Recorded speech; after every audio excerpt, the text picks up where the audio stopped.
Imagina a seguinte cena.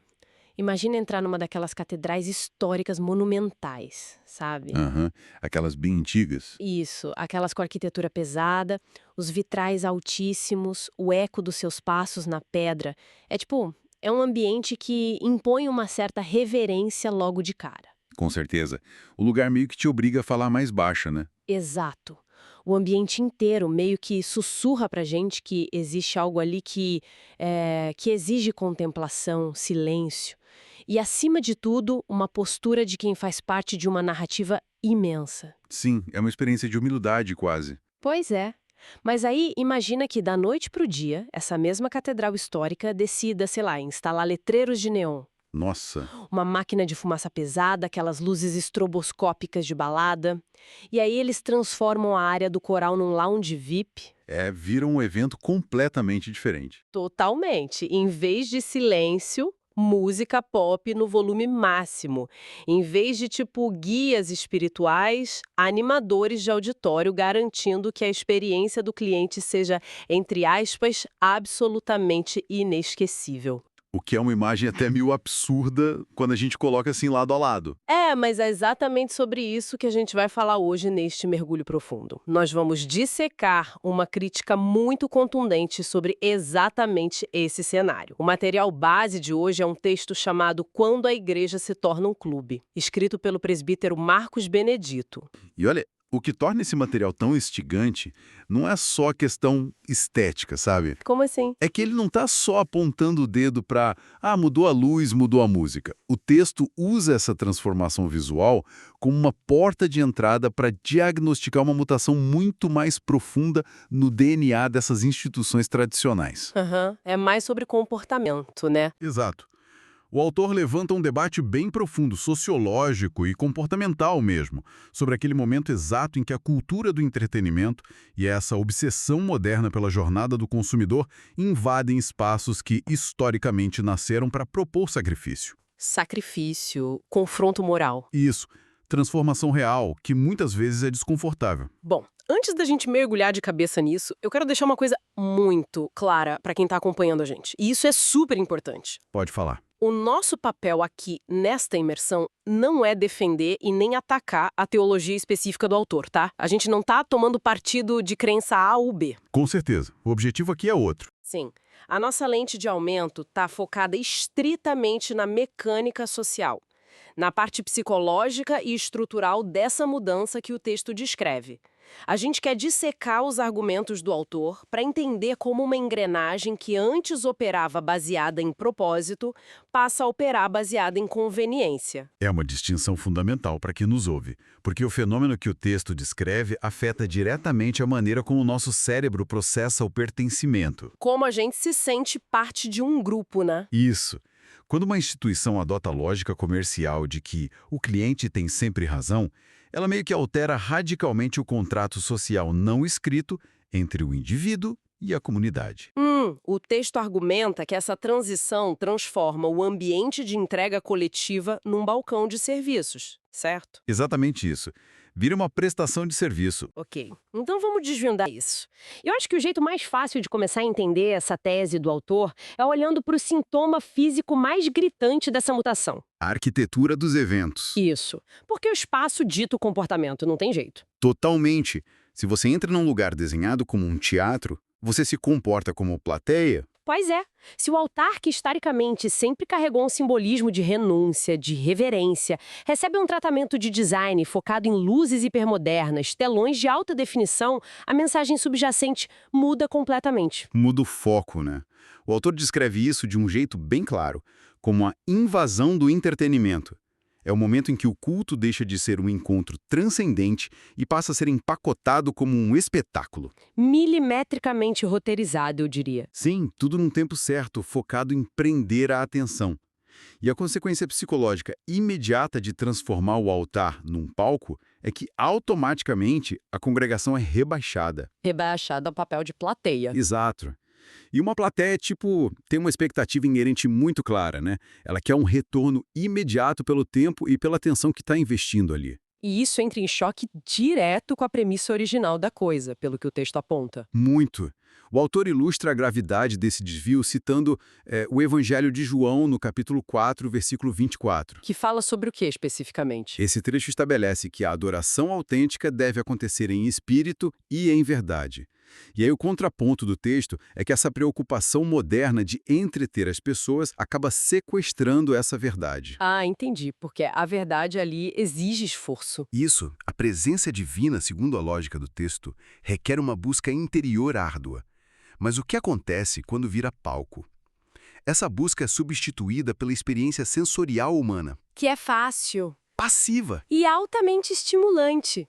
É a luz piscando, o som grave batendo no peito. Cara, sabe o que isso me lembra? Pensando na mecânica dessa passividade toda. O quê? A diferença entre ir num concerto de uma banda gigante e participar de um coral de bairro, sabe? Um coro comunitário. Boa analogia. Explica melhor. É que assim, quando alguém compra o ingresso para um mega festival, a postura é de consumo total. A pessoa senta na cadeira ou fica lá na pista de braços cruzados e a expectativa implícita é me impressionem. Aham, eu paguei, agora façam um show. Isso. O trabalho duro é todo dos profissionais iluminados que estão ali no palco. Mas, por outro lado, quem faz parte de um coro tem uma dinâmica oposta. Você tem que participar. Exato, o coro simplesmente não existe se o indivíduo não abrir a boca, se ele não se afinar com o colega do lado, não colocar esforço físico na ação. E o que a crítica do texto levanta é que esse modelo de clube está condicionando as pessoas a sentarem em poltronas acolchoadas. Esperando que a banda faça o trabalho. Isso, esperando que o orador ou os músicos façam todo o trabalho pesado do engajamento espiritual por eles. Nossa, e o autor aplica essa exata lógica à função da música nesse novo ecossistema. É muito interessante. Como ele descreve a música no texto? Bom, no formato de clube recreativo, a música funciona como uma ferramenta de gestão de humor. Gestão de humor? Tipo, pra manipular a emoção? Basicamente isso. É uma engenharia emocional projetada para animar o público, criar aqueles picos de euforia e garantir que as pessoas saiam com uma sensação gostosa de bem-estar. Mas a tese dele defende que o propósito não é esse. De jeito nenhum. Segundo o autor, o louvor verdadeiro tem uma finalidade estruturalmente oposta. Ele serve para quebrar o que o texto chama de cadeias espirituais. Preparar a mente, né? Sim, preparar a mente para uma mensagem de transformação, que, convenhamos, quase sempre é desconfortável. Você não sai de uma transformação profunda se sentindo apenas relaxado. Dói, né? Crescer dói. E o alerta dele é justamente esse. Quando a música vira um show de alta performance técnica, a excelência da produção acaba substituindo o que eles chamam no ambiente de fé de unção. A emoção fabricada apaga a necessidade de uma reflexão mais profunda. Exato. Nossa, chega a ser irônico, porque se a gente parar pra pensar, isso cria umas situações beirando o absurdo, não é? Põe absurdo nisso. Indo reclamar com a liderança. Como quem reclama com o gerente do hotel. Sim, argumentando que a fumaça no palco não estava densa o suficiente, ou os graves da bateria estavam mal equalizados para a experiência pessoal dela. É cômico, mas capta perfeitamente o núcleo do próximo argumento do texto, que é o impacto na sociologia do ambiente, como as pessoas se tratam. Porque se a música é um espetáculo e o culto vira um produto, a relação muda. Muda tudo se o evento é um produto a ser avaliado. Aquele indivíduo na cadeira do lado deixa de ser um irmão de jornada, Vira um co-consumidor. vira um co-consumidor, e muitas vezes competindo pelos melhores recursos do clube. Nossa, isso é forte. O texto detalha essa transição, né, da figura do membro orgânico para essa coisa fria do associado. Ele fala muito da diferença entre ser ovelha e ser associado. E a regra de ouro de qualquer clube, né, qual é? Que o tratamento é proporcional à cota que você paga. Exatamente. O tratamento do associado depende do que ele traz para o clube. O que altera completamente a balança de poder e influência dentro da comunidade. Sem dúvida. Porque pensa bem, quem contribui financeiramente mais, ou quem já carrega um status social elevado fora daquelas paredes, acaba recebendo privilégios implícitos ali dentro também. É o VIP. Ganha acesso mais fácil à liderança, deferência nas decisões, o melhor assento na sala. E enquanto isso, o que acontece com quem questiona esse modelo, ou quem exige um aprofundamento que ameace a leveza do entretenimento? Essa pessoa passa a ser sutilmente isolada. O texto mostra que quem cobra compromisso real acaba sendo tratado como um entrave ao crescimento da organização. Um cliente chato, Tem alguma base no texto que ele usa para ancorar essa crítica? Alguma citação? Tem. Ele usa a carta de Tiago, no capítulo 2, versículo 9. Esse texto bíblico condena frontalmente a acepção de pessoas. Ele alerta sobre o perigo gigantesco de julgar o valor de alguém pela aparência, pela riqueza ou influência. Ou seja, na teoria, deveria ser o lugar mais igualitário possível. O argumento estrutural do autor é que uma instituição baseada no modelo original lida com a fragilidade das vidas em pé de absoluta igualdade. Mas quando o pragmatismo corporativo entra em cena, Essa igualdade é atropelada pelo gerenciamento de interesses humanos. E aí, reter os maiores financiadores da estrutura se torna a prioridade velada. falando sobre a ótica pragmática da nossa era. Manda. A gente tem que reconhecer o ambiente altamente competitivo em que essas instituições operam hoje. A gente vive no ápice da economia da atenção, sabe? O nosso cérebro está sendo bombardeado por estímulos de alta dopamina 24 horas por dia através das telas. Sim, o TikTok não dá trégua. Pois é. Então, num domingo de manhã, a concorrência deles não é só com outras igrejas. É com a cama confortável, com os serviços de streaming, com o cansaço crônico da vida moderna. É uma competição desleal. Muito. Então, oferecer um ambiente climatizado super agradável, um café de boa qualidade na entrada, um som polido, uma comunicação envolvente, isso não seria apenas uma questão de sobrevivência institucional? Tipo, até que ponto a gente pode culpar essas lideranças por tentarem de forma desesperada manter as portas abertas e as cadeiras ocupadas? Olha, a tensão que essa sua pergunta gera é o dilema central de quem administra qualquer grupo humano hoje. Porque ninguém quer pregar para cadeiras vazias. Exato. A necessidade de retenção é um fato sociológico inegável. Mas a análise do autor rebate essa justificativa pragmática apelando para a raiz fundacional da instituição. O que ele diz sobre isso? A tese dele é que a tentativa de competir na economia da atenção usando as armas do mundo do entretenimento é, na verdade, uma admissão de derrota. Nossa, É forte. Ele cita as palavras do próprio fundador no Evangelho de Mateus, capítulo 16, versículo 24, que diz assim: Se alguém quer vir após mim, negue-se a si mesmo, tome a sua cruz e siga-me. parando para pensar na simbologia, a cruz era um instrumento de tortura brutal no mundo antigo. De morte pública? Sim, Não é tipo um cartão de fidelidade com um acúmulo de milhas e benefícios no saguão climatizado. o paradoxo mora exatamente aí.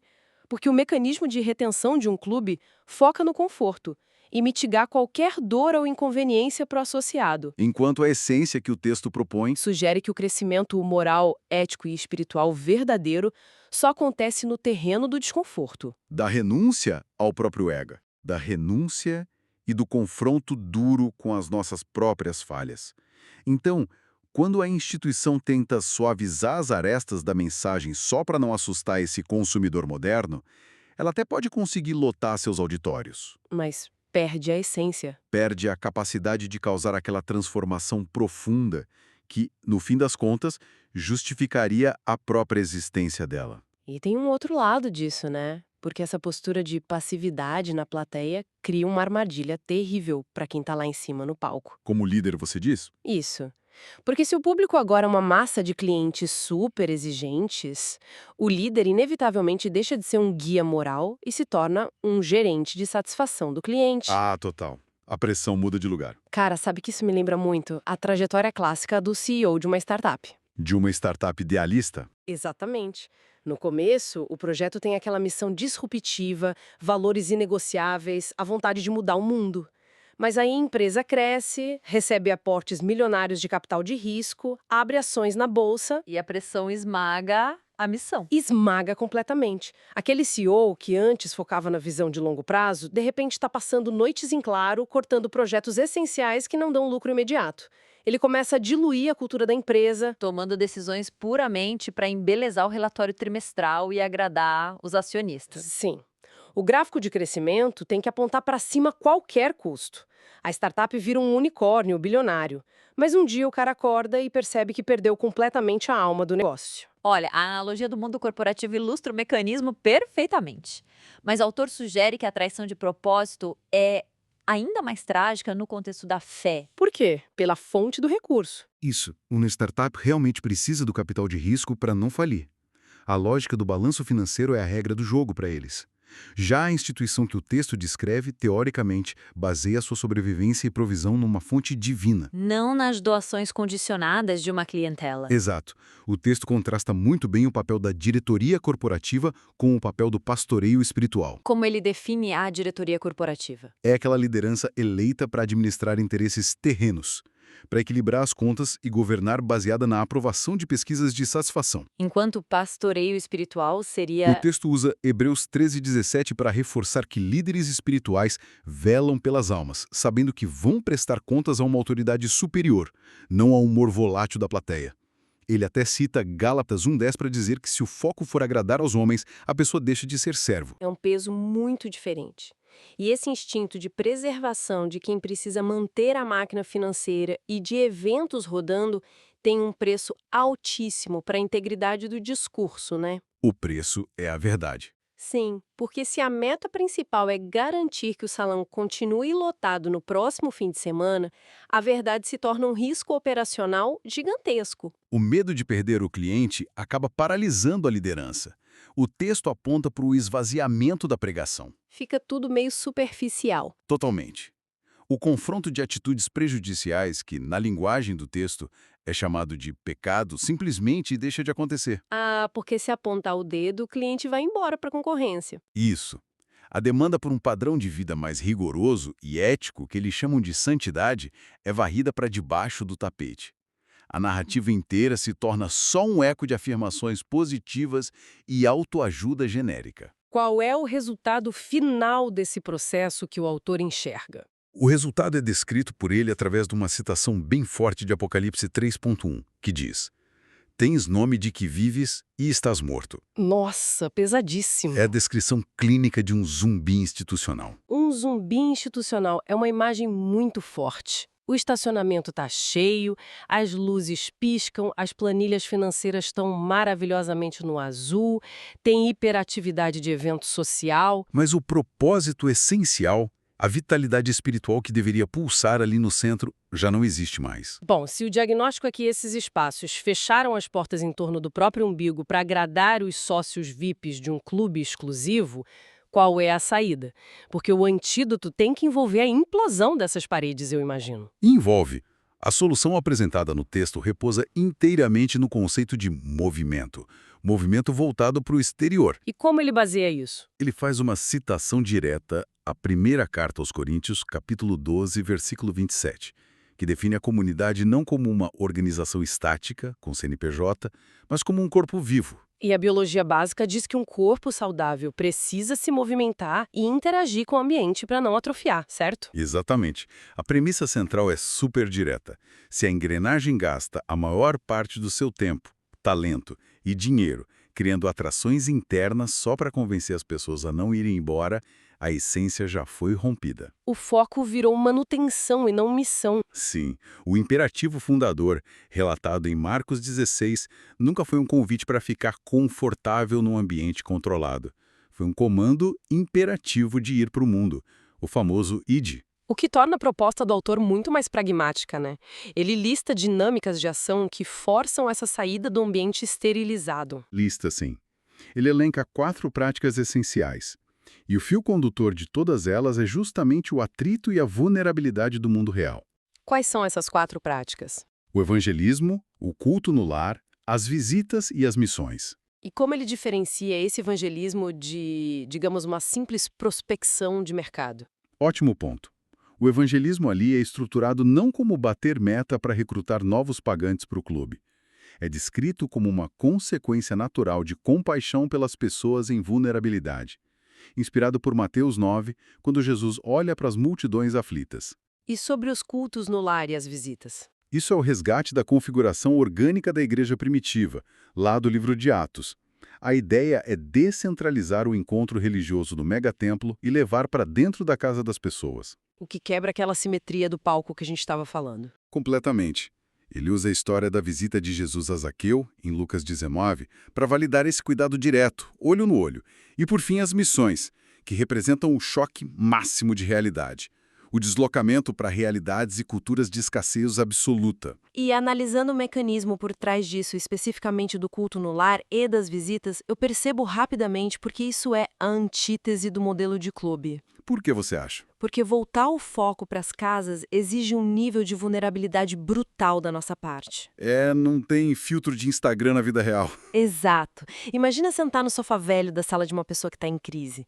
Tomar um café numa mesa apertada, ouvir os problemas reais ali de perto, isso arranca todas as máscaras. Arranca mesmo. Num ambiente controlado de show, com aquele som ambiente ensurdecedor e gelo seco, você é só um pixel na imagem geral. É super fácil esconder o próprio vazio prestando atenção no espetáculo. Ninguém vai notar que você está quebrado por dentro. Pois é. Mas não existe tela de fumaça quando encontra na sala de estar de alguém. O contato direto, desajeitado com a dor alheia, expõe a nossa própria humanidade. É simplesmente impossível ser apenas um consumidor passivo quando alguém está chorando na sua frente a meio metro de distância. O aprofundamento sociológico que o autor alcança nesse ponto é notável. Porque o foco externo aniquila a vaidade interna por pura falta de oxigênio. Como assim falta de oxigênio? Se uma comunidade está genuinamente engajada em suprir necessidades emocionais, espirituais e materiais de pessoas marginalizadas nas casas, nas ruas, a energia que sobra para debater futilidade cai para zero. Ninguém vai ter energia para reclamar da paleta de cores das luzes do altar. Exatamente. Ou do tom da parede e do saguão.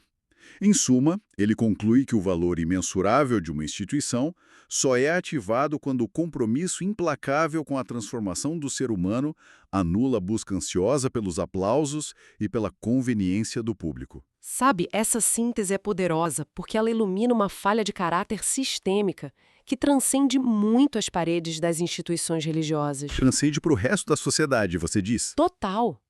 O desafio de colocar um propósito maior acima do nosso conforto pessoal imediato colide de frente com a maneira como a gente constrói quase todos os ecossistemas da sociedade contemporânea. É verdade. A engrenagem do consumo não poupa espaço nenhum hoje em dia. O princípio do "o cliente sempre tem razão" se espalhou tipo um vírus ideológico, né? E se espalhou tão rápido porque atende a uma demanda super primitiva da nossa psicologia. Qual? Aquele desejo infantil de que o universo molde seus ritmos e regras ao redor do nosso conforto individual. Fazer o esforço para remar contra essa correnteza exige um atrito diário contra a própria natureza humana. O que deixa uma provocação fantástica para a gente continuar processando muito depois do término desta nossa imersão. Uma reflexão para levar para a vida. Sim, porque se a lógica sedutora do conforto e do entretenimento conseguiu mercantilizar espaços que carregavam milênios de tradição em sacrifício e renúncia, É de se pensar. quais outras esferas invisíveis da nossa vida também já cederam a esse pragmatismo? Boa pergunta. As universidades e escolas clássicas, locais que antes eram dedicados à busca rigorosa e às vezes dolorosa pela verdade, em muitos casos hoje já operam como resorts de luxo, obcecados pela nota de satisfação do aluno-cliente no fim do semestre. A educação virou prestação de serviço garantida. Sim, e até as nossas conexões mais íntimas correm esse risco. Pensa bem. Com que rapidez as amizades, os laços familiares e os relacionamentos amorosos são descartados hoje em dia no exato minuto em que deixam de ser convenientes. No momento em que exigem o sacrifício além da conta, a pessoa pula fora. Pois é, o que a humanidade de forma coletiva está abrindo mão quando o compromisso genuíno, que invariavelmente machuca, que cobra caro, mas que amadurece a gente, é substituído pela conveniência plástica de uma transação comercial. É o preço de tentar fazer tudo virar um clube de vantagens. Fica essa reflexão pesada para quem acompanha a gente levar adiante. É hora de questionar as dinâmicas e estruturas ao nosso redor e não aceitar esse modelo passivo. Precisamos voltar a participar ativamente. O convite para sair da plateia. Exatamente. Até o próximo mergulho.